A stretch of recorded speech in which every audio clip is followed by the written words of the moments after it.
قال رسول الله صلى الله عليه وسلم আল্লাহ রাসূল সাল্লাল্লাহু আলাইহি ওয়াসাল্লাম বলেন إن الله لا يطلع في السماء الدنيا فيغفر لجميع خلقه إلا لمشرك أو مشاح আল্লাহ রাসূল সাল্লাল্লাহু আলাইহি ওয়াসাল্লাম বলেন শাবানের 15তম রজনীতে আল্লাহ পাক রব্বুল আলামিন প্রথম আসমানে চলে আসেন। প্রথম আসমানে আসার পরে লা ইয়াত্তালিউ যত বান্দা আছে, যত সৃষ্টি আছে, মাখলুক আছে, আল্লাহ পাক রব্বুল আলামিন ফায়াগফিরু লিজামিই খালকিহি সবার গুনাহ খাতাগুলোকে maaf করে দেন। ইল্লা লিমুশরিকিন আও মুশাহিন দুই শ্রেণীর মানুষকে আল্লাহ পাক রব্বুল আলামিন maaf করেন না।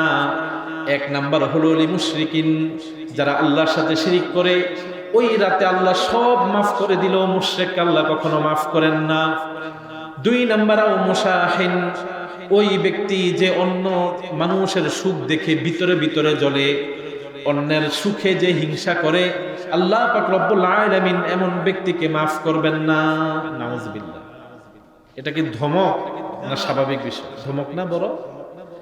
আল্লাহ রাসূল সাল্লাল্লাহু আলাইহি ওয়াসাল্লাম বলতেছেন যে ওই রাত্রিতে আল্লাহ সবাইকে maaf করে দিবেন, কিন্তু মুশরিক, আচ্ছা মুশরিকের ব্যাপার মানা